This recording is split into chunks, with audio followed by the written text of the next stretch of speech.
Primetime News this evening. Education Minister and teachers clash on last day of JTA conference. Businesswoman among 2 people charged for deadly attack on policeman and his family. And most Jamaicans agree with the government's decision to renegotiate JPS's license. Good evening and welcome to Primetime News, and a special welcome to viewers on TVJ International in the Cayman Islands and online at onespotmedia.com. I'm Archibald Gordon. And I'm Anthony Lugg. A little later on, we'll have the business day, but Jermaine Brown is here to give us a preview of what's to come in sports. Well, thanks, Anthony. Well, the Shelley and Fraser Price will be among the Jamaicans competing at the Brussels Diamond League meet on Friday. We'll tell you more about that and others a bit later on.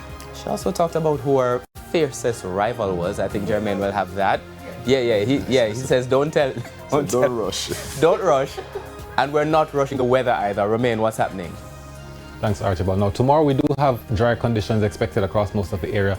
The winds are also picking up, so we do expect the winds to carry into the weekend. So we do expect drier conditions starting on Saturday, but we do have rainfall in store for much of the island on Sunday. Archie, is that good news or is that bad news? It's good news-ish. Good news is there's also sports commentary and e-primer in this newscast, but before the break, the feedback question. And this evening we're asking, what are some of the issues you would like to hear addressed in the national debates?